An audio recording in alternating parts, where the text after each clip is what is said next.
Tous et bienvenue à cette webconférence VK organisée en partenariat avec Groupama Pays Val-de-Loire.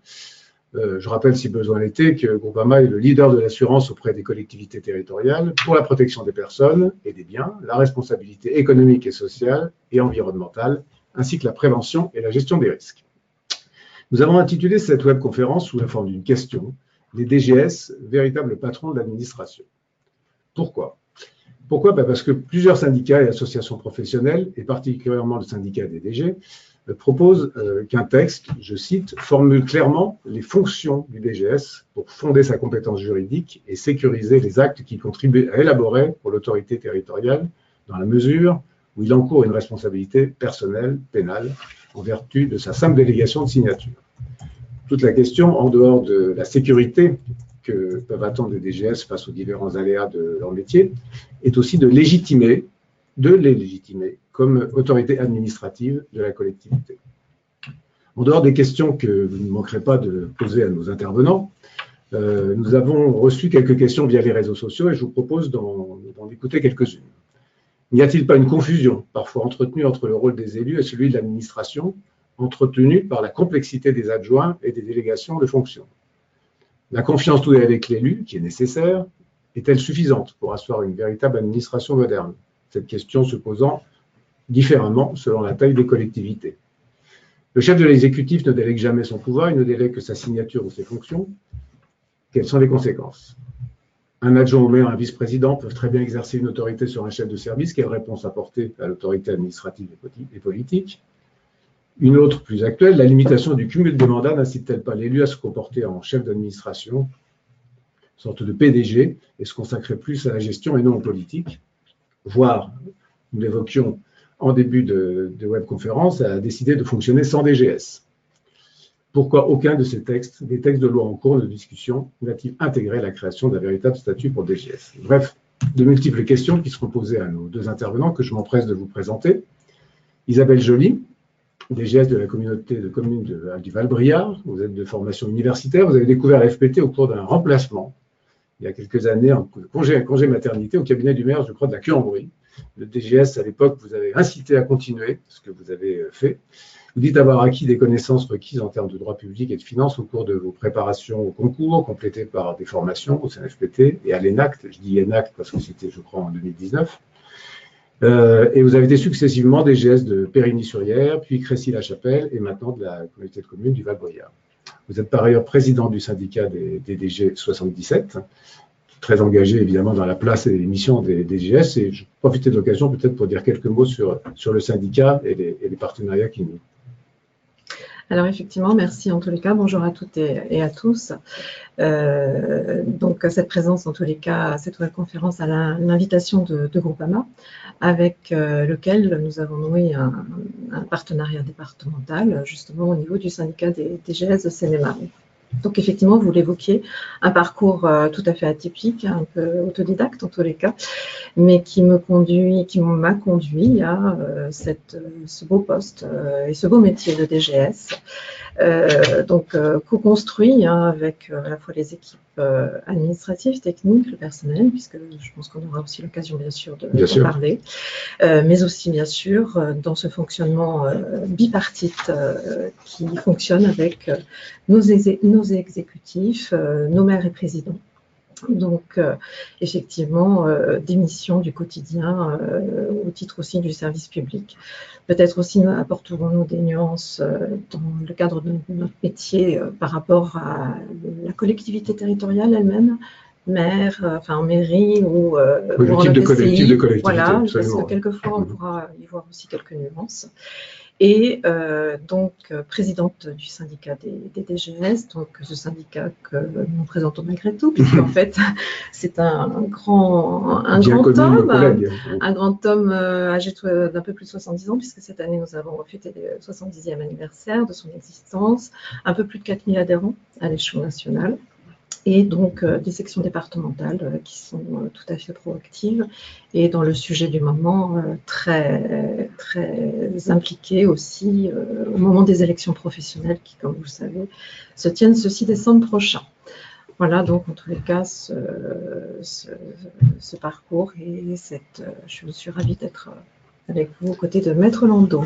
Merci pour toutes ces précisions. Maître Landau, justement, Éric Landau, docteur en droit public, diplômé de Sciences Po Paris, vous êtes avocat au barreau de Paris, et vous avez été à une époque chargé d'études à l'AMF, à l'Association des maires de France, et depuis vous avez fondé votre cabinet qui est dédié pour l'essentiel au droit public et privé dans les collectivités territoriales, une trentaine d'avocats ou consultants, et aujourd'hui un des principaux cabinets en droit public en France est très présent aussi dans les médias et dans les publications, puisque vous avez rédigé plus de 1300 articles et 41 ouvrages, et depuis 28 ans vous suivez de très près le droit des collectivités territoriales. Au cours de cette webconférence, vous pourrez poser vos questions via la fenêtre « Questions » que vous pouvez voir dans l'interface GoToWebinar sur la droite de votre écran. Nos intervenants feront leur possible pour y répondre. Restez donc bien connectés. Et enfin, nous informons que cette conférence donnera lieu à un enregistrement qui sera mis en ligne et dont le lien vous sera envoyé par mail dans les jours à venir. Mais je vous propose qu'on rentre directement dans le sujet, en commençant par vous, Isabelle Joly. Dès le début, vous insistez, vous commenciez déjà à le dire entre les mots, sur la nécessité de clarifier les fonctions des DGS. Oui. Donc, nous le voyons hein, dans notre quotidien.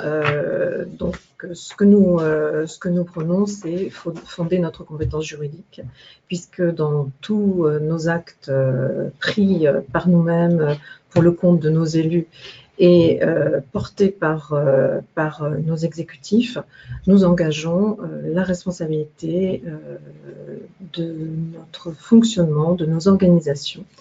Et pour fonder notre compétence juridique, nous avons besoin assurément de sécuriser nos actes, de sorte à ce qu'ils contribuent à notre autorité territoriale. Et nous sommes devant effectivement un vide aussi sidéral, puisque nous avons de vraies responsabilités pénales personnelles, pleines et entières, en vertu aussi de notre délégation de signature qui nous est conférée par nos maires et présidents, donc avec effectivement ses limites, ses avantages et ses contraintes également. Ça, c'est quelque chose qui avait été donc tout à fait rappelé dans les fondements et dans les travaux que le syndicat a apporté au titre de CAP 2022. Et c'est une proposition qui est fortement martelée pour l'avenir de nos métiers même, hein, puisque nous le verrons, nous sommes tout à fait une ombre dans le CGCT, puisque aucun article, au-delà de cette simple délégation de signature, ne nous reconnaît une autorité, alors en tous les cas administrative, peut-être moins territoriale, peut-être moins politique. Donc là sera effectivement le propos tranché des avis de tous et de nos propres parcours professionnels. Je pense que une des raisons peut-être peut s'expliquer peut-être par l'histoire. Oui. D'où vient le fait qu'est-ce qui s'est passé au moment des lois de décentralisation pour que les DGS n'aient pas les mêmes pouvoirs, par exemple, on en parlera peut-être tout à l'heure, qu'un directeur d'hôpital.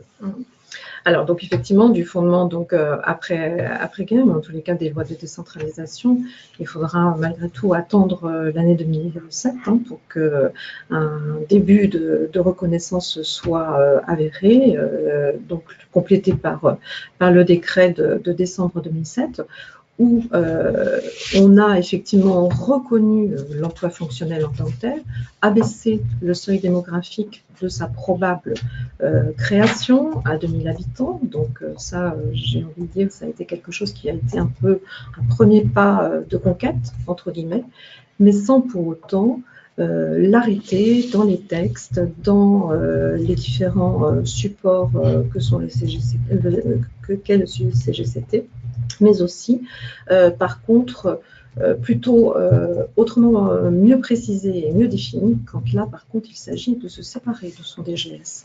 Et là, effectivement, l'article 53 est bien toujours très prégnant, alors que nous avons moins en exergue un article ou une protection juridique d'origine qui nous permettent effectivement de rentrer dans la mission avec des garanties, une feuille de route, un profil de poste très clairement défini. Enfin, tout est clair pour se séparer, pas pour le vivre ensemble. Pas pour le vivre, moins pour le vivre ensemble. Moins pour le vivre. Eric, par rapport à Ah oui, c'est extrêmement drôle. C'est-à-dire qu'en fait, il n'y a aucune définition du détachement sur un emploi fonctionnel, ni même de l'emploi fonctionnel, si ce n'est dans cet article qui parle de sa fin. Donc c'est comme si on avait dans le Code civil aucun article sur la vie en commun ni sur le mariage. Par contre, un beau chapitre sur le divorce, impliquant que dans ce cas, il y a peut-être eu un mariage au début. Bon, effectivement, là, il n'y a pas seulement une lacune, il n'y a pas seulement une erreur psychologique, il y a un manque de reconnaissance qui tranche avec la réalité de ce qui est devenu la fonction du DG en pratique managériale et pour un peu d'efficacité organisationnelle. Et pourquoi, ça faisait partie des questions qui nous avaient été envoyées avant dans les réseaux sociaux, y a-t-il une explication sur le fait qu'il y a une différence entre je dirais, le monde territorial et par exemple le monde hospitalier? Est-ce qu'il y a une explication, quelle qu'elle soit? À un moment donné, en tous les cas, on a voulu reconnaître, le législateur a voulu reconnaître la compétence, l'expertise des premiers collaborateurs des maires. Hein, puis c'était plutôt effectivement dans la notion, je pense, de secrétaire général. Hein, D'accord. Voilà. C'est vrai que, est-ce qu'on a gagné en tous les cas en reconnaissance, quand il s'est agi en 2007 de parler moins de notion de secrétaire général que de directeur généraux de service? Là, effectivement, peut-être un manquement en 2007 pour le préciser et le clarifier.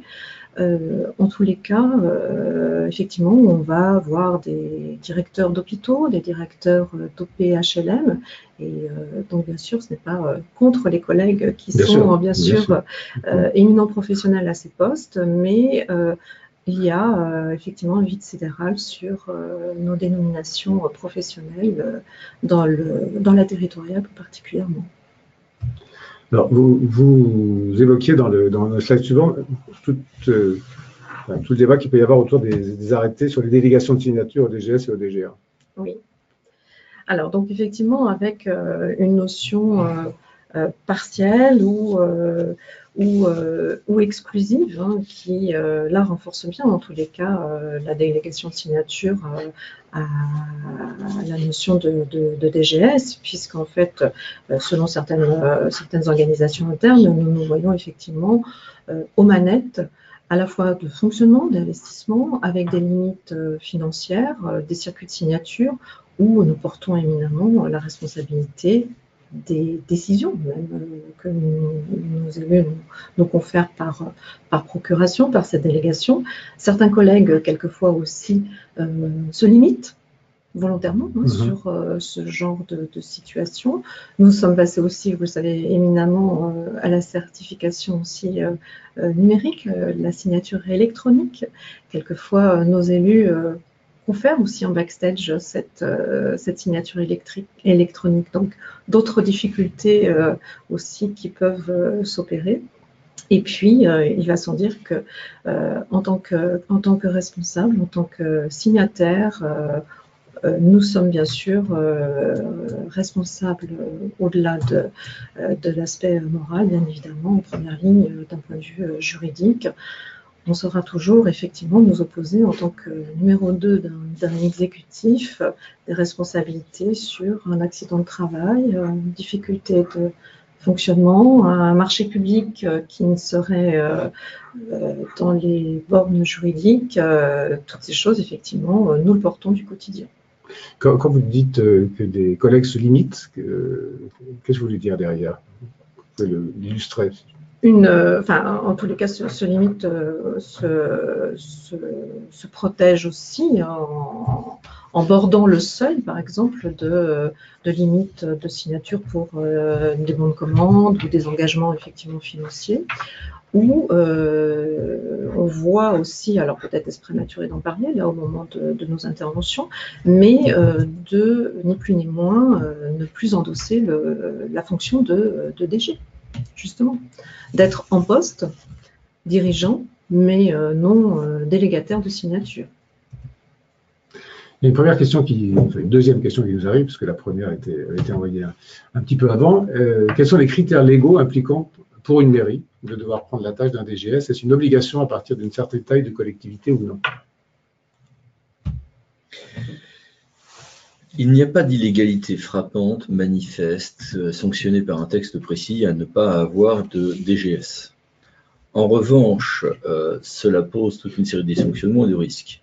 Premièrement, évidemment, l'élu qui joue au DGS et qui en est très content va se retrouver à avoir des difficultés pratiques. C'est qu'on a tous connu ces élus qui jouent au DGS, qui sont parfois pas bons, parfois très bons, mais qui se coupent de la population et se coupent de leur vrai métier. On reviendra sur le deuxième aspect, c'est que on a eu, nous, des problèmes. On a eu des maires qui nous disent « Bon, je veux pas embaucher de DGS, zut, je veux faire qu'avec mon DIRCAV. » Et on leur disait « Il n'y a pas de texte. Vous avez raison, ok, il n'y a pas de texte. » Sauf que comment vous allez faire, si la commune est assez grande, évidemment, si la commune a peu d'habitants, comment allez-vous faire ensuite pour tout l'enchaînement des délégations de signatures, etc., etc. Et donc là, on se retrouve avec des difficultés pratiques. Donc, illégalité, non. Risque d'illégalité, parce que du coup, on va demander un certain nombre de chefs de service pour lesquels il n'y aura pas de régime de délégation de service de signature dans certains cas, oui. Et puis, risque de thrombose, tout simplement. Alors, ce que je propose, parce qu'il y a beaucoup de questions qui arrivent sur cet angle-là, qu'on reste peut-être sur la partie de votre discours sur la légitimité, je dirais, du DGS et sur la définition de sa fonction. Vous nous proposez, en titrant sur à l'instar des directeurs d'hôpitaux, comme on évoquait tout à l'heure, qu'il y avait du chemin à parcourir. Comment est-ce que vous définissez ce chemin? Alors, ce chemin, en tous les cas, qui peut être effectivement tout à fait semé d'embûches, fatalement. Donc, on le disait, en tous les cas, nous l'aborderons peut-être plus tard, plutôt effectivement une notion de pare-feu en tant que DG, puisque effectivement, exposé en première ligne sur l'absence d'un maire, d'un président, agissant en lieu et place. Donc ça peut être effectivement des notions de pouvoir aussi établies, mais en tous les cas, il y a bien une feuille de route, un contrat de confiance, j'ai envie de dire aussi, entre son maire et son président pour exercer en la matière. Donc nous sommes effectivement sur une délégation de signature qui nous légitimise dans nos fonctions. Alors c'est vrai que tout à l'heure nous parlions effectivement d'un contrat de sortie, moins d'un contrat d'entrée. Donc je dirais qu'effectivement là par contre autant les conseils qui municipaux ou communautaires sont informés de la fin de fonction, moins de l'arrivée. Et c'est vrai que ça, je pense que ce tandem inénarrable qu'est ce binôme DG et maire au président est d'un prémisse, c'est quelque chose qui doit être franchement porté par l'élu, bien évidemment. Donc, oui, la feuille de route, alors politique, technique, administrative, managériale, forcément, avec effectivement des fondements communs, comme on le dit, un socle commun sur les rôles et missions définis. La frange aussi, comme nous le vivons tous au quotidien, de se dire ou technicien ou politique et où, avec des difficultés quand effectivement nous avons aussi des présences de directeurs de cabinet. Donc là, c'est quelquefois un peu plus tranché, un peu plus clair. Le fameux triangle. Voilà, le fameux triangle. Et en tous les cas, oui, bien sûr, un métier exposé, un métier où il convient d'être le pare-feu de son édile, de toute façon. Oui. Après, fonction effectivement des façons d'aborder les postes. Est-ce que cette notion de pare-feu n'est pas un des éléments de réponse à des élus qui, effectivement, ne voudraient pas reprendre de DGS aux prochaines élections? Sans doute, on en voit effectivement plutôt des compositions d'exécutifs où on voit plutôt des chargés de mission ou des chefs de projet ou des chefs de service plutôt délayés dans un organigramme plutôt râteau finalement. Et en tête, un chef de l'exécutif qui pilote de loin ou de proche ces différents pôles de service.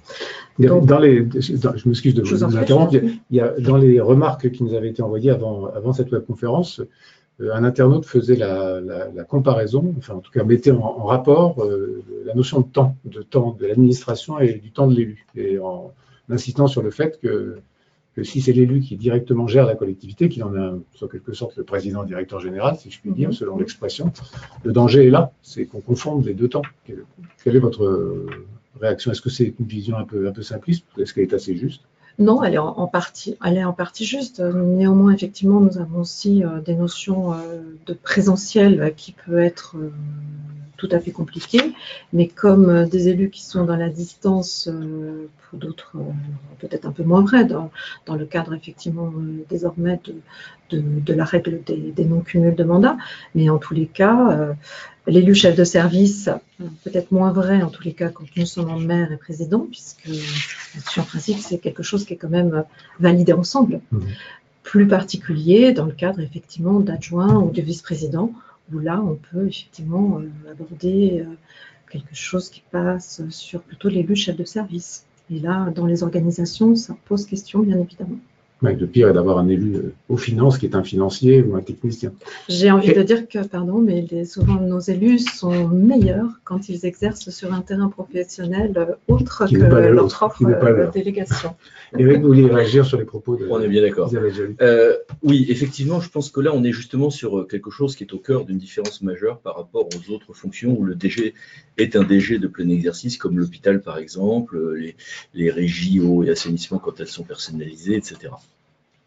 C'est que l'élu dirige une équipe, est en lien avec la population, se fait engueuler ou solliciter, et donc du coup va être le relais de choses qui sont émotionnelles. Et nombre d'élus étant des gens qui ont une compréhension empathique de leurs interlocuteurs vont parfois beaucoup fonctionner à l'émotionnel. Et donc effectivement, ça va être parfois le rôle du DG, avec toute l'ambiguïté de cette situation, puisque c'est un général en chef, mais qui peut être décrédibilisé par l'existence d'un général en chef encore au-dessus, qui va devoir parfois dire « oui, mais ça, c'est pas possible », etc. Et en management, quelles que soient les organisations, distinguer l'urgent de l'important est souvent une problématique. L'urgence émotionnelle, qui est énormément véhiculée par les maires dans les communes et qu'on retrouve beaucoup moins en interco-départements et régions. Ce que vous disiez tout à l'heure, qu'il y a une différence entre les types de collectivités. Considérable, et qui est presque permanente dans les communes rurales, est quelque chose qui n'est pas illégitime, car c'est un relais de la démocratie et de la demande des citoyens. Mais on a vraiment besoin de quelqu'un d'autre, et quelqu'un d'autre que l'élu, avec tout ce que cela d'empathique et d'émotionnel, pour dire oui, mais un, on hiérarchise, et deux, effectivement, il y a le temps administratif qui peut être perçu comme une contrainte, qui est parfois aussi un temps utile pour décanter. Et un des boulots de tous les managers est de distinguer justement l'important de non important, de l'urgent de non-urgent, c'est la fameuse matrice d'Eisenhower, et mine de rien, si on a l'élu sans filtre directement vers l'administration, alors là, on va avoir une confusion générale de l'ordre de bataille et une administration ne fonctionne pas avec un changement d'ordre de bataille tous les jours, et quelles que soient les organisations, ça sera ainsi. D'où l'importance d'une clarification du lien avec l'exécutif. Clairement, oui, dans différentes choses que... Pardon, juste pour compléter le propos de Maître Landau, effectivement, dans une organisation, et nous en parlions hier lors de réunions avec les collègues, quand on a effectivement sur le curseur 60% du temps qui est consacré à l'organisation, donc ça c'est bien sûr le quotidien, 30% on va se dire comment on réalise cette production, et puis après on a les 10% restants qui sont... un petit peu la planche à agitation, quoi, hein, un petit peu tout ce qui va être chronophage. À partir du moment où effectivement on voit l'inversion de ces proportions, attention danger, bien évidemment. Bien évidemment. D'où, donc, je revenais aux propositions de clarification que vous faites. Juste avant qu'on rentre sur cette partie-là, vous évoquiez tout à l'heure le côté politique et le côté technicien d'un DGS, ou les deux. On vous a posé une question qui est sans doute un peu binaire, mais ça sera intéressant quand même d'avoir la réponse, donc on vous la pose. Un DGS doit-il être plus technicien ou plus politique? Vous répondez technicien par 1, politique par 2, et puis nous verrons le résultat de ce mini-sondage, si je puis dire, et éventuellement, il faudra réagir à nos intervenants sur l'éventuel résultat. Intervenants qui sont privés de droit de vote, ce qui est un scandale. Voilà, ouais, qui est tout à fait.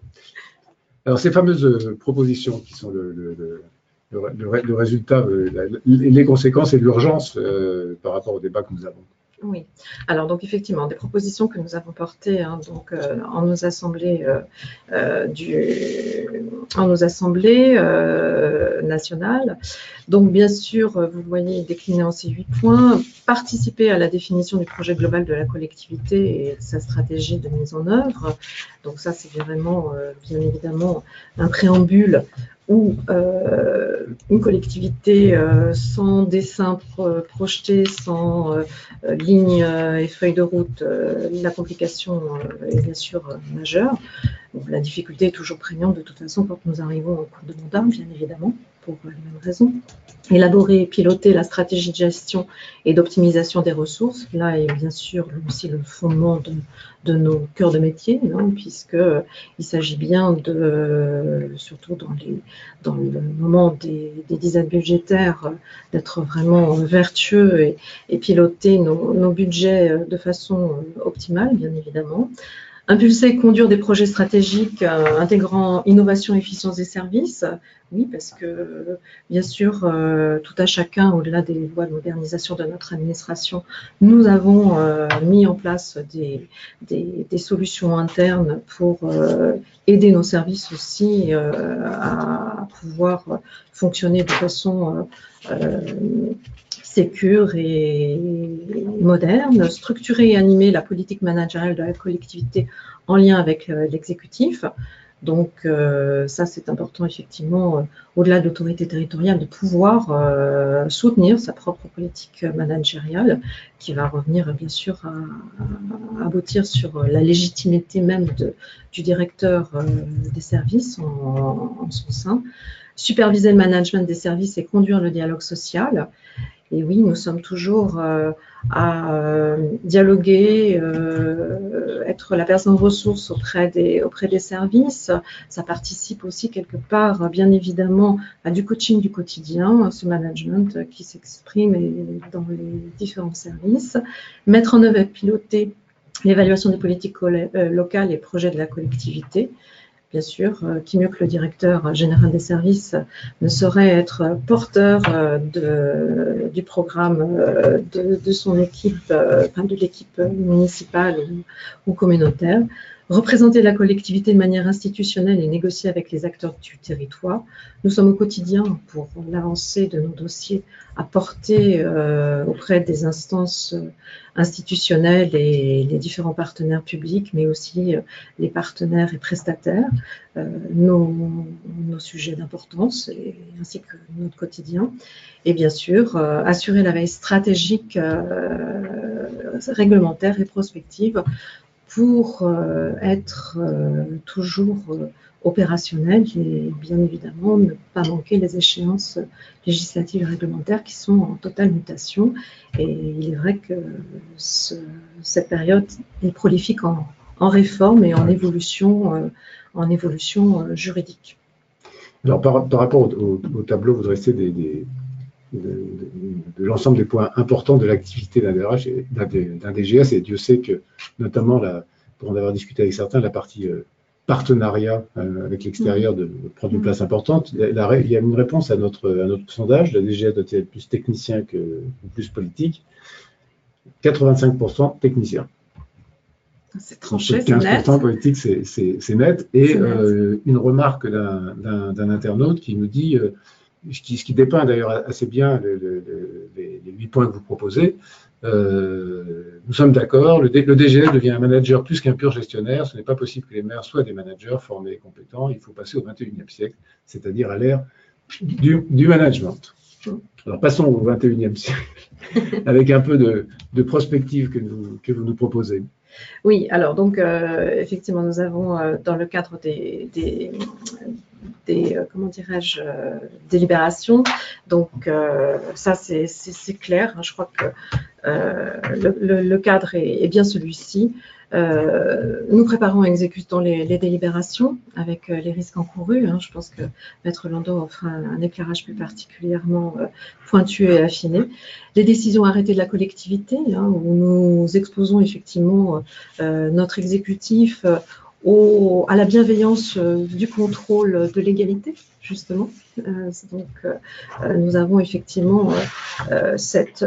C'est une jolie formule, hein, la bienveillance du contrôle de l'égalité. Oui, la bienveillance du contrôle de l'égalité, avec effectivement en interne avoir toujours cette expertise et cette veille également adossée avec les collaborateurs. Le cadre général, comme on le disait aussi, est un contrat d'objectif cadre. Hein. C'est important effectivement de bien définir cette feuille de route avec le champ d'action des délégations, que ce soit effectivement en termes de fonctionnement, d'investissement, par rapport au personnel. Aujourd'hui, là, nous sommes tous en période d'évaluation, toujours et encore, seule l'autorité territoriale revêt de signature la dite feuille d'évaluation, alors que nous-mêmes, qui DGA, qui DGS, procédons aussi, bien évidemment, et en première ligne, à ces entretiens d'évaluation. En conclusion, nous avons effectivement porté aussi dans le cadre de la révolution numérique, hein, on se le disait, les collègues qui ont agi en la matière, voilà un petit clin d'œil au hashtag DGS en tous les cas, de la mission générale d'exécution des actes de la collectivité, puisque effectivement, avec l'ensemble de la dématérialisation de nos actes, des signatures électroniques, nous prenons aussi d'autres risques majeurs, puisque effectivement, cette mission est aussi dévolue aux services et où certains élus ne procèdent pas physiquement à cette signature électronique. Donc, ça pose en tous les cas pour l'avenir d'autres craintes en termes de responsabilité.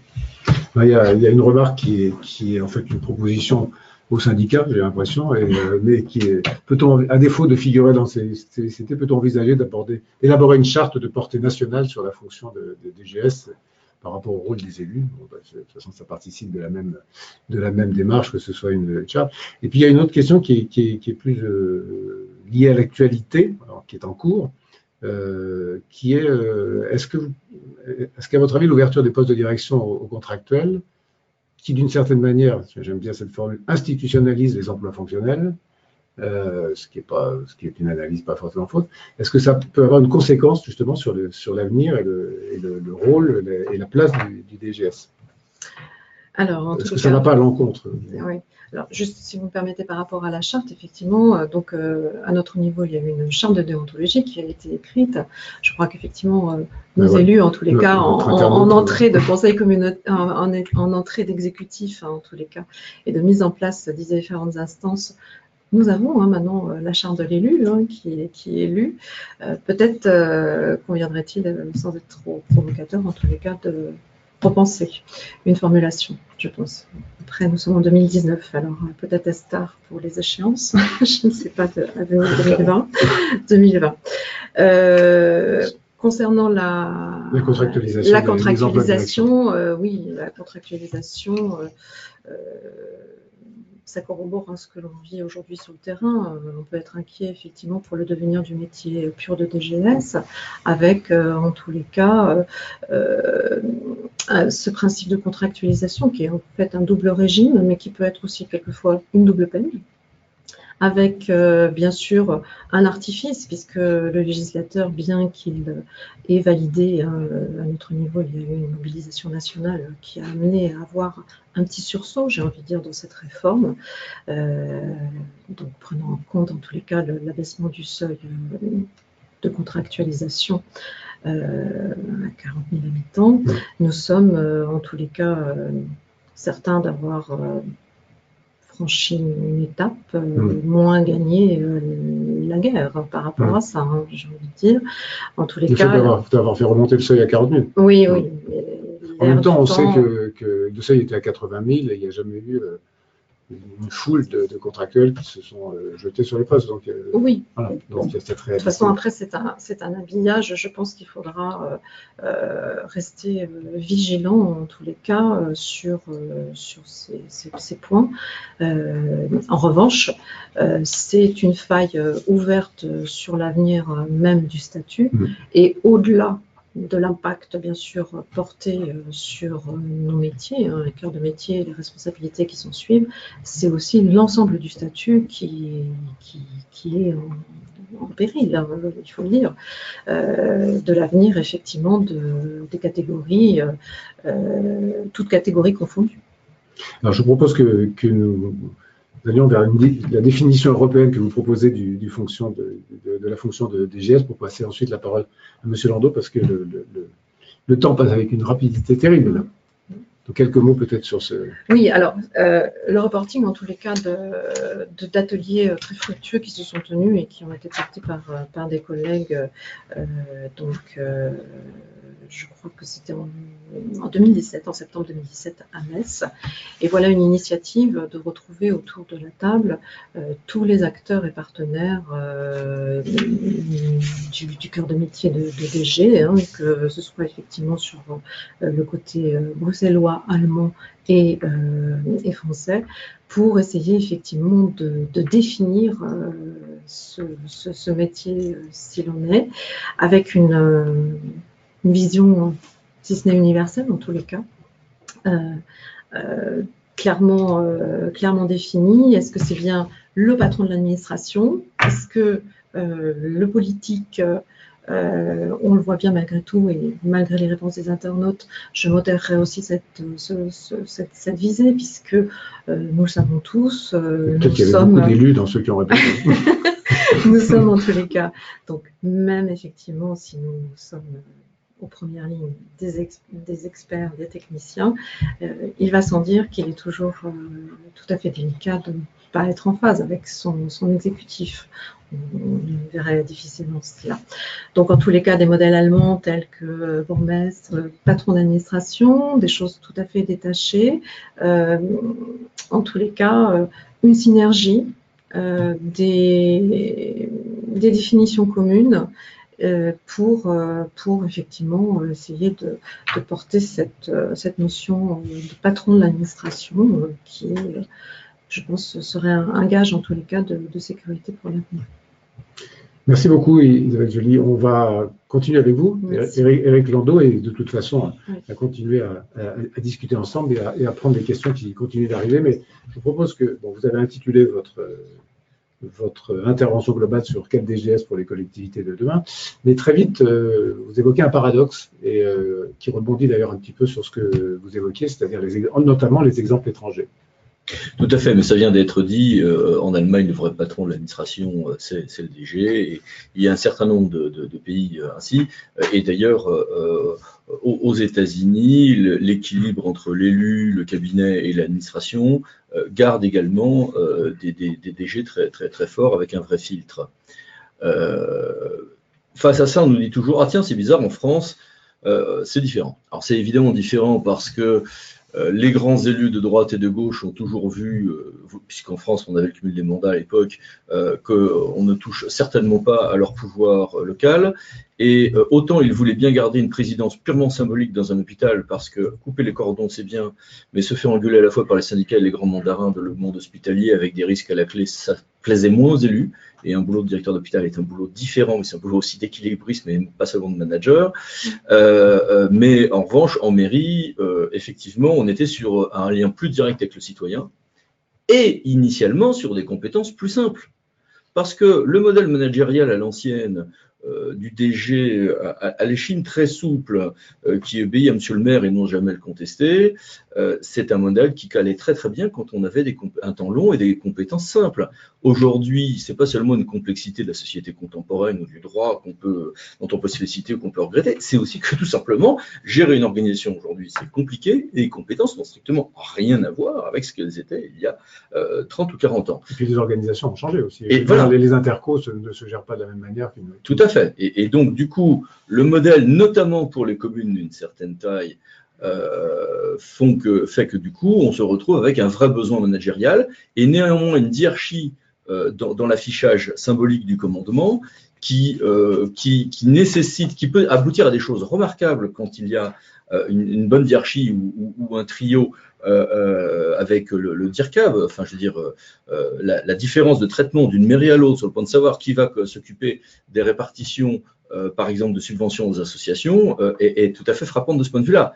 Dans certains cas, c'est clairement, allez, on laisse le DG gérer, mais il y a 2-3 choses, c'est le DIRCAB et à la limite c'est lui qui fait ce qui sera purement politicien, mais dommage pour la commune qui va avoir une vraie ambition de l'approche gestionnaire par objectif des subventions aux associations, par exemple, etc.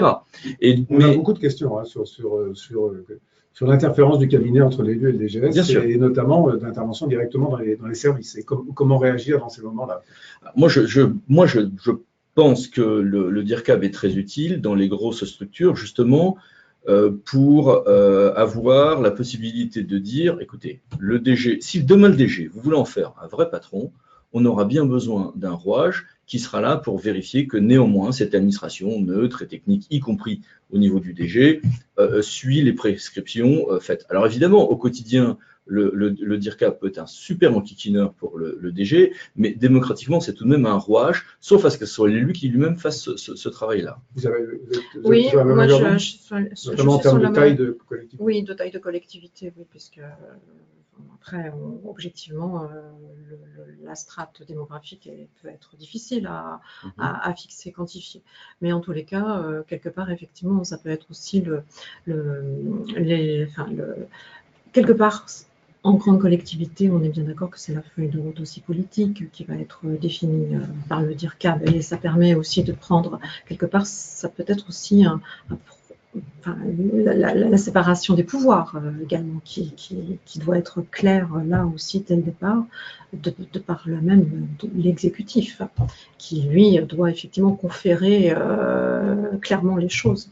Ça permet d'avoir un interlocuteur autre que l'élu unique à partir de 20 ou 40 000 habitants, mais de dire, voilà, écoutez, là il y a un arbitrage politique. Vous avez été élu sur telle feuille de route, par contre il y a tel problème et telle capacité financière par exemple, donc maintenant vous arbitrez. Moi je vous ai fait un tableau, avantages, inconvénients, solutions, tatatitala, il y a un arbitrage politique. Et si l'élu a besoin d'un accompagnement à arbitrage politique, si vous êtes 85% de nous répondre, ah bah l'élu, le DG doit être technicien, alors l'élu a besoin d'un accompagnement politique, d'une interface. Donc il faut un DIRCAB. Voilà. Mais alors, le nombre d'élus qui nous disent ok, l'hôpital, ça me plaisait bien de faire semblant, la mairie, je veux rester le chef.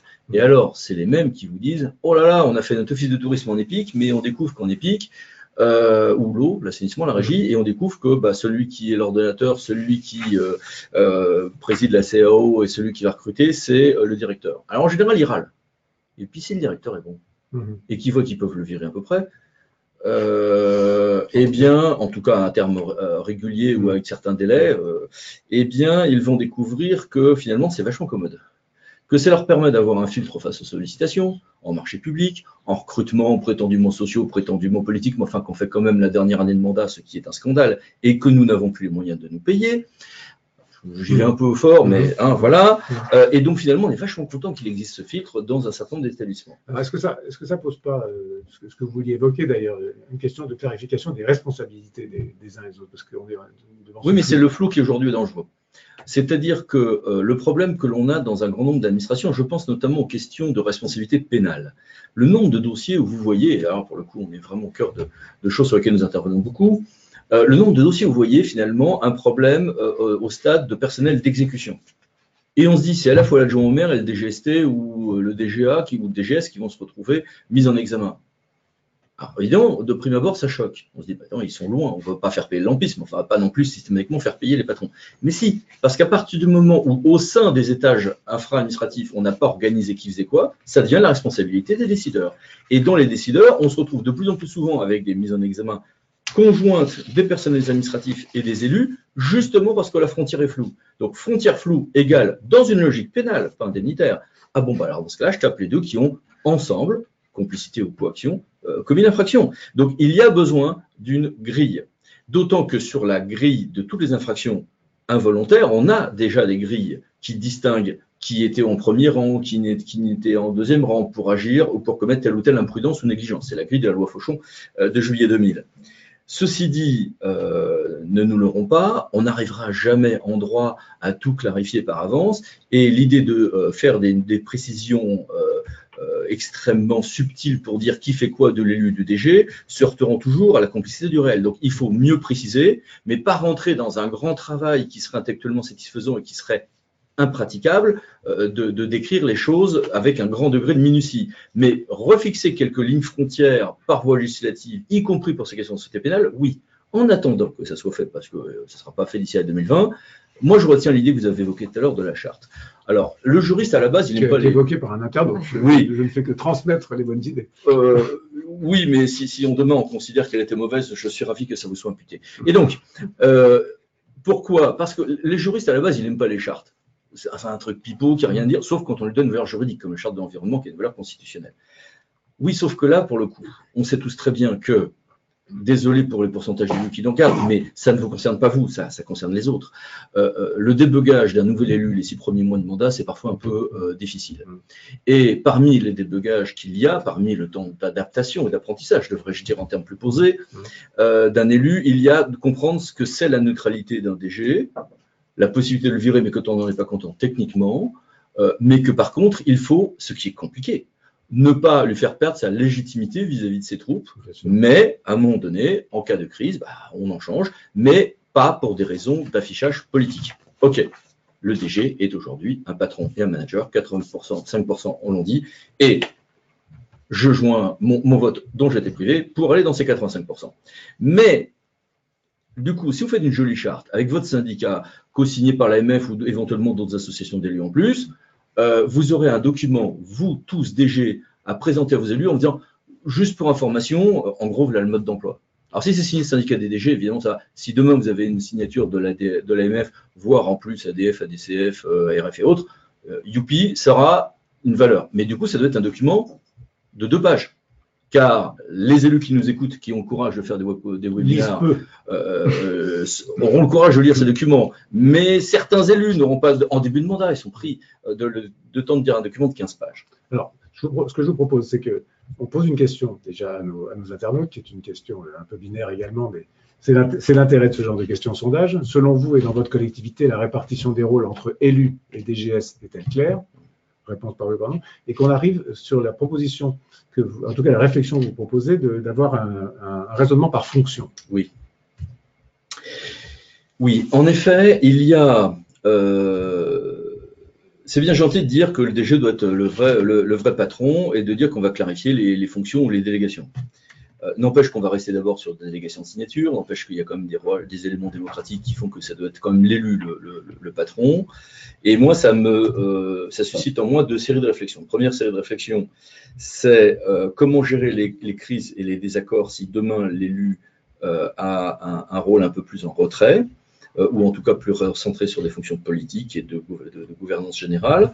Et deuxièmement, c'est bien gentil, mais de quoi parlons-nous? Si on dit qu'on donne plus de pouvoir au DG, de quoi parlons-nous? Il y a des choses qui sont faciles. Présider les CAO, c'est facile. Les élus, notamment dans le monde rural, mais pas seulement, sont étonnamment attachés sentimentalement aux fonctions de présidence de CAO ou de membre de la CAO. En réalité, pour 1% d'entre eux, ça sera pour de mauvaises raisons, mais pour 99% d'entre eux, ça sera un rapport symbolique. La possibilité de dire aux artisans du coin qu'ils promeuvent l'emploi local, sans pour autant pouvoir en faire un caractère juridique, sinon on finit en tôle. Ça sera finalement des mauvaises raisons, des raisons dangereuses. Et donc, ça fait obstacle dans un grand nombre de cas à une vraie professionnalisation, y compris qualitative, de l'achat public. Néanmoins, si on se dit que le DG devient président de la CAO, on se fait plaisir, on a une belle résolution du syndicat des DG et on sait que ça ne sera pas mis en place dans les 5 à 10 ans qui viennent. D'accord ?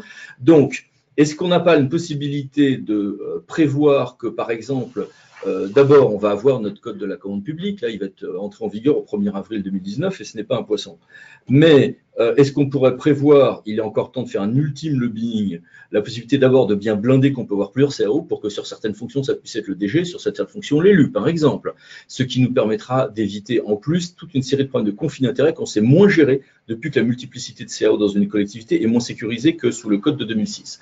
Vous parlez le rôle d'ordonnateur aussi. Voilà, le rôle de l'ordonnateur. Alors, on est en plein mouvement là-dessus. Vous avez évoqué les hôpitaux. Dans le monde hospitalier, dans un certain nombre de cas, on remet en cause la séparation ordonnateur-comptable, ou même quand on ne la remet pas en cause, on remet en cause en tout cas le suivi de la comptabilité avec des comptes financiers uniques ou des choses comme ça. Ça n'est pas encore entré dans le monde territorial. À mon avis, ça va venir. Et il y a en plus un vrai problème, c'est que très souvent, on se retrouve à avoir une sorte de flou qui conduit à faire des bêtises. C'est-à-dire qu'on a un système séparation ordonnateur-comptable qui pousse le comptable à bloquer, alors qu'on ferait mieux d'avoir un contrôle a posteriori et avec un vrai flicage. Mais derrière, c'est qui le vrai patron? Ça doit être l'ordonnateur. Et il y a beaucoup d'élus qui, en plus, se mettent soit à paniquer, soit à sous-estimer la dangerosité de ce risque. C'est une question technique, laissons-la aux techniciens. Et il est à noter que le syndicat des juridictions financières, dans son livre belge, va dans ce sens. Qu'une proposition de loi, certes incomplète et qui n'a aucune chance d'aboutir, a été déposée au Sénat en ce sens. Bref, c'est dans le sens de l'histoire. Là, ça bouge. Les gens comprennent que nos systèmes, nos circuits financiers sont quand même d'une complexité, avec des garanties qui sont aujourd'hui de façade, avec une responsabilité du comptable qui est rassurante et qui en fait aujourd'hui bloque énormément de choses et qui fait perdre un temps fou, notamment aux comptables et aux juridictions financières. Donc là, de ce point de vue-là, on peut faire sauter un verrou de manière beaucoup plus facile. La CAO, vous l'obtiendrez que par fraction. L'ordonnateur, vous pourrez l'obtenir assez vite, mais attention, ça change des choses. Ça veut dire qu'il faut que derrière, si l'ordonnateur bloque, je ne dis pas que l'élu doit pouvoir réquisitionner l'ordonnateur comme on peut réquisitionner un comptable, mais il faut qu'on ait un système de déblocage. Car un des problèmes que vous aurez si vous mettez votre DG avec plus de responsabilité, c'est que vous pousserez encore plus qu'aujourd'hui l'élu à se dire « je ferme ma gueule » ou « je le démets de ses fonctions ». Décharge de ses fonctions. Et il faudrait qu'on réussisse à trouver la possibilité sur ces différentes fonctions par thème, si un élu est vraiment en désaccord, c'est quand même lui qui a la légitimité démocratique, qu'il puisse, sans que ça fasse un scandale sur des questions techniques, dire « Ok, je reprends la responsabilité et c'est pour moi », mais sans pour autant que le DG le fasse trop facilement. Très précisément, sinon il perdra ses galons. Sur ce point-là, il y a un certain nombre de remarques. Cette question, je vous la pose à tous les deux. Est-ce qu'il n'y a pas des solutions médianes qu'on peut imaginer qui consisterait à proposer une espèce de définition des compétences du DG, ce qui soit modulable, selon les communes, peut-être les types de collectivités, avec une sorte de noyau dur, notamment sur le rôle de recruteur, enfin, en tout cas sur la partie RH, et qui soit modulable selon les circonstances. Alors, avec une connaissance du terrain, une connaissance des cas. Est-ce que c'est quelque chose est-ce que c'est une usine à gaz ou c'est quelque chose qui est imaginable? Je pense qu'effectivement, là on rejoint aussi le fonctionnement un peu dit bicéphale, forcément, avec des pouvoirs propres et des pouvoirs partagés. On est sur cette identification de la réalité du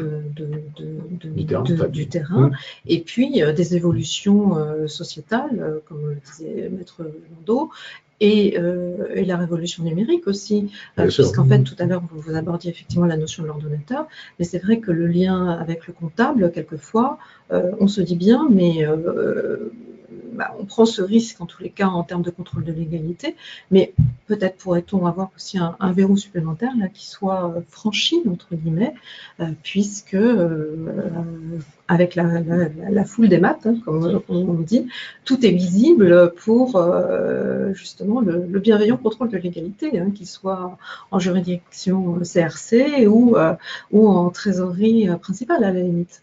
Avant de vous redonner la parole, Maître Landau, juste les résultats du sondage sur la question, selon vous, la répartition des rôles entre élus et DG, c'était clair dans votre collectivité? Non, à 67%. Ah oui, quand même. Voilà. Ça ne me surprend pas, mais c'est frappant. Je vais prendre un exemple tout bête. Très souvent, on travaille beaucoup dans le monde du tourisme, et très souvent, on voit des élus nous dire on était content d'être passé à l'EPIC, mais on en a marre que le directeur ou la directrice de l'EPIC soit le chef pour tout, le recrutement, les machins, etc. On aurait pu savoir notre mot à dire. Et c'est parfois un des facteurs qui fait qu'on repasse, par exemple, en SPL, même s'il y a bien d'autres raisons de vouloir une SPL ou au contraire de rejeter ce système en fonction des paramètres de chacun. Et là, on retrouve quoi? Le droit des sociétés qui justement le permet de manière très simple. J'ai un socle minimum de ce qu'est un DG mandataire, et derrière, je vais définir les délégations cas par cas. Et alors, vous allez me dire, dans ce cas, ça va être du flou. Non, parce qu'en fait, on retombe toujours sur les mêmes trucs. Il y a des cas où on dit, voilà, moi, sur certains types de recrutement ou sur certains types de contrats de destination, moi, je veux, moi, président, que ce soit moi qui le fasse, et par contre, telle ou telle autre chose, ça va être le mandat. Dans tout cas, ça va être l'achat public. Donc, effectivement, des compétences partagées, le droit français n'y est pas accoutumé, contrairement au droit allemand, mais pourquoi pas? Mais en revanche, une délégation modulable, mais pourquoi pas? Mais dans ces cas-là, que le législateur nous donne un socle minimum et qu'il nous laisse définir la délégation, qui soit une vraie délégation, dans ce cas-là, de pouvoir, pas de signature, au DG, comme en droit des sociétés, et qu'on n'aille pas nous faire un truc de 15 pages avec le choix entre 15 modèles qui eux-mêmes auront des problèmes de frontières, parce que ça, c'est l'horreur. Par rapport à ce point-là, c'est un petit peu la même chose, mais encore une fois, il y a beaucoup de remarques et de questions qui insistent sur la partie gestion des ressources humaines, la partie peut-être la plus sensible, hein, et de nous dire que le DGS reçoive une délégation de compétences, en l'occurrence, précisément pour la gestion des ressources humaines, et qu'il soit, alors, deuxième point qu'on a juste évoqué dans les questions tout à l'heure, mais dont on n'a pas parlé, que soit rendu impossible la délégation de cette fonction à un adjoint. Je pense qu'effectivement, l'impossible, c'était le troisième point de mon truc, c'est-à-dire le recruteur, ça doit être une compétence du DG. On a toujours une reconnaissance envers celui qui nous a recrutés, et le nombre d'élus qui essayent de diviser pour régner, d'instrumentaliser leur querelle politique est énorme. Et j'ajoute que ça, en mairie, la verticalité des équipes municipales et la force du lien DG, président ou présidente en mairie fait que le risque est un peu plus faible. En interco ou en département, en région, où on a des VP qui ont un pouvoir propre qui vient de leur nomination, qui vient d'une autre liste, qui vient d'une autre fraction du territoire, pour peu qu'on ait une organisation avec une équivalence entre les DGA et les VP, là vous vous retrouvez avec des vraies graves difficultés et avec des contournements du DG pour le recrutement. Et paradoxalement, ces structures qui peuvent sembler plus organisées en armée, vous pouvez au contraire vous retrouver avec une armée mexicaine qui explose. Isabelle, par rapport à ce point-là? Alors, moi, ce n'est pas tout à fait mon vécu professionnel, en tous les cas, là-dessus. Effectivement, je trouve que c'est beaucoup plus dérivant, entre guillemets, sur l'élu chef de service en mairie plutôt qu'en interco. Alors, peut-être n'ai-je pas de bons référencements. À partir du moment où, effectivement, l'exécutif, le président-présidente a vraiment son bureau communautaire, CVP et les feuilles de route qui sont là, pour le coup, bien défini. Effectivement, tout à l'heure, on parlait de mandat de mission au niveau de DG, mais si les VP eux-mêmes ont aussi leur propre lettre, entre guillemets, si je peux dire, hein, j'espère que les élus qui nous écoutent ne m'en voudront pas. Les lettres de cadrage, voilà. Notamment ces emplois de recrutement, là, on est mort. Tout le monde est gagnant. Mais c'est nous qui avons, en tous les cas, la gestion des équipes du quotidien, bien évidemment, toujours. Et comment réussir, effectivement, à porter des projets d'une équipe municipale communautaire si on n'a pas l'adéquation aussi en termes de managériat et que nous n'emmenions pas nos équipes sur ces chemins de réalisation. L'autre DG qui est beaucoup contourné, c'est DGS ou secrétaire de mairie dans le monde rural, pour des bonnes et des mauvaises raisons. Et là, il y a tous les défauts, effectivement, vous évoquez, qui deviennent énormes, mais avec en général quand même une plus grande unité entre lui, mais il n'y a évidemment pas de généralisation facile à faire. Et là, il faut reconnaître aussi qu'on se retrouve face à une extrême hétérogénéité aussi du monde, notamment des secrétaires de mairie, qui est un paramètre de complexité pour certains élus. Alors oui, l'hétérogénéité chez les secrétaires de mairie, mais je voudrais qu'on évoque ce dernier point. Vous évoquez le fait de garantir une diversité des publics. Alors là, c'est important parce que le temps passe terriblement. Oui, et là, je perds un quart de ma clientèle. Oui, je vous en prie. Alors, c'est-à-dire que ce que je crains, moi, dans une importation pure du modèle allemand, et c'est pour ça aussi que je pensais que procéder par fonction permettait deux avantages. Premier avantage, de régler le modèle français là où réellement il bloque le plus. Recrutement, achat, circuit financier. Et en plus, c'est plus réaliste que d'espérer une grande réforme qui n'arrivera que dans 10 ou 15 ans. Ça permet de l'expérimenter et d'être acceptable. Par contre, si on glisse vraiment vers un vrai modèle allemand, où il y a quand même assez peu de débats sur comment gérer la ville en réalité entre les mouvements politiques. Donc si on a une certaine unité de l'administration, ce n'est pas un problème. Mais je pense que l'élu garde quand même un rôle majeur, c'est que si nous sommes attachés à une démocratie représentative, c'est pour dire qu'il doit y avoir un débat qui sera peut-être pas un débat de société au niveau des municipales, ok, mais qui sera quand même un débat sur la Smart City ou pas Smart City, le rôle de l'environnement, le rôle des circulations, quel type de circulation, bref, des débats qui sont quand même tout à fait majeurs, y compris dans les grands enjeux de notre nation en matière d'écologie par exemple. Et donc, dans ces domaines-là, il ne faudrait pas qu'on se retrouve avec des élus choisis, mais derrière une administration monolithique, finalement, qui soit intouchable, sauf à changer immédiatement le DG. Et pour moi, ça nécessite donc, la possibilité de résolution des conflits qui ne passent pas systématiquement par le DG qui courbe les chines ou au contraire qui dit bah, si c'est ça, c'est ma tête sur le bio et le chantage à la démission permanente, parce que sinon, ça sera un problème aussi. Donc je pense qu'on doit vraiment réfléchir, c'est ce que j'évoquais tout à l'heure sur l'ordonnateur ou la CAO, à la possibilité de fixer les frontières. Et ce qui était dit tout à l'heure sur l'étendue du mandat est quelque chose qui permet là aussi d'éviter ce problème. Et le deuxième élément, c'est que si demain, on me dit, demain les DG sont les vrais patrons de leur administration, travaillent à aider les élus à identifier aussi comment mettre en œuvre leur programme en les obligeant un petit peu à rationaliser les choses en termes financiers, en termes de timing, etc., j'applaudis.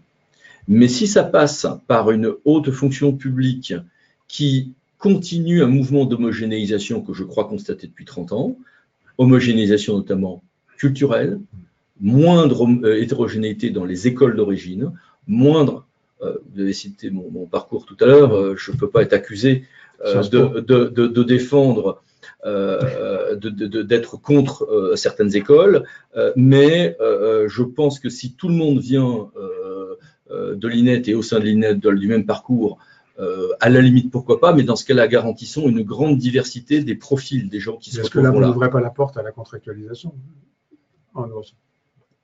Soit à la contractualisation, soit à l'existence, comme il y a quelques années, il y avait des gens qui sortaient de Fontainebleau, de ceci, une diversité d'écoles et de profils qui donne une hétérogénéité et qui, remettant un peu de diversité dans la haute fonction publique territoriale, peut coller aussi à la diversité des psychologies et des programmes, etc. Sinon, en remettant de l'homogénéité, en réalité, on tue le rouage démocratique qu'il y a entre le citoyen et l'exécution sur le terrain. Je risque de déplaire à certains en disant ça, mais oui. Et si ça passe par un peu plus de contractualisation, de contractuel, eh bien, il faut voir dans quelles conditions ça se passe. C'est un sujet qui est débattu, pour lequel je n'ai réellement pas d'avis tranché personnel, mais j'ai vu des gens recrutés sur des postes importants uniquement parce qu'ils étaient contractuels et on se dit, bon, c'est pas possible d'être amateur ou de venir à ce point-là d'un monde extérieur. J'ai vu aussi des bons contractuels.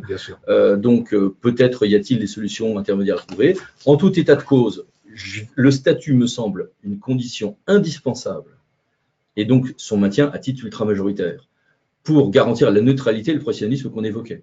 Mais attention que ça ne passe pas par une homogénéité, une homogénéisation que je crois croissante. Ceci évoquant beaucoup de gens, sauf ceux qui nous écoutent, bien sûr. D'où l'importance effectivement de la formation, des écoles et du courage dans le recrutement. Oui, et puis aussi de la temporalité.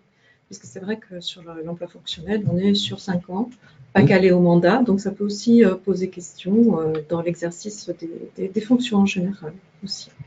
Je vous propose une dernière question, parce qu'après, malheureusement, il faudra conclure. Qu'auraient à perdre les maires d'une situation où le DGS est employeur et ordonnateur et devrait rendre des comptes de sa gestion chaque année devant le conseil municipal? Un principe de bilan d'activité, vous voulez dire? Voilà. Par exemple? Est-ce que c'est quelque chose qui vous paraît imaginable ou déconnecté de la réalité ou idéal? En parallélisme des formes, donc c'est-à-dire en fait avoir aussi un bilan annuel de nos équipes d'élus et un bilan croisé avec notre métier de DGS, le rendre compte en conseil communautaire ou en conseil municipal. En conseil municipal. Oui. Bah, écoutez, pourquoi pas, en tous les cas, on travaille dans la transparence. Ça revient peut-être à se dire la charte de déontologie. Après, dans cette assemblée, est-ce le format? Ça peut interroger. C'est une porte ouverte au pragmatisme, en tout cas. Oui. Eric, sur ce sujet-là? Oui, il ne faudrait pas que ça devienne un lieu de règlement de compte devant la presse et le public pour dire c'est la faute à l'administration, c'est la faute aux élus, et ça, c'est un risque. Donc, transparence, oui. De toute manière, les rapports d'orientation budgétaire ou autres sont des orientations, mais en fonction aussi d'un état où on se trouve. Et donc, en réalité, avec toutes les annexes qu'on nous colle dans ces robes, on se retrouve de plus en plus avec, en réalité, quasiment un rapport de la situation administrative. Oui, voilà. Je pense que si demain, le DG est un peu plus le vrai patron sur les fonctions qu'on lui donnera en plus, et je pense que ça peut être facilement être ordonnateur, recrutement et achat public, oui. Il pourrait dans ces 3 domaines très facilement effectivement faire des rapports, avoir l'obligation de rendre compte.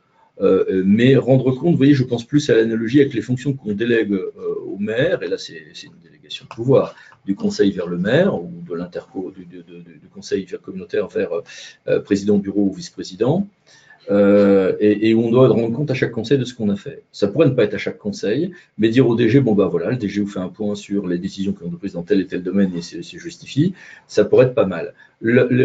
En faire un gros barnum, un gros machin, façon un peu adoption du compte de gestion ou orientation budgétaire, c'est un risque que chacun se renvoie la balle le jour où il y a une crise, au lieu de dénouer tranquillement les relations avec les élus. Donc, mettre les choses sous le tapis, non. Les mettre en scène, ça peut poser des problèmes. Et puis, il ne s'agit pas de concurrencer l'élu sur sa légitimité démocratique. Là, on va confondre les choses. Très bien. Mais écoutez, malheureusement, nous arrivons à la fin du temps qui nous était imparti. Merci pour cet éloge du discernement, hein, si je peux dire, et puis votre disponibilité et la qualité de vos propos à tous les deux. Pour tous ceux qui n'ont pas eu de réponse à leurs questions, et je sais qu'ils sont nombreux, et les questions, c'est des questions qui auront peut-être des réponses dans quelques années. VK Ligne Expert vous permet aussi de poser vos questions et d'y répondre, plutôt des questions d'ordre réglementaire d'ailleurs. Cette webconférence sera en ligne très rapidement sur le site VK, donc je vous engage à aller la re-regarder ou la télécharger. Je vais remercier encore une fois le groupe AMA et le groupe VK, et particulièrement nos deux intervenants. Merci. Merci à tous. Bonne journée.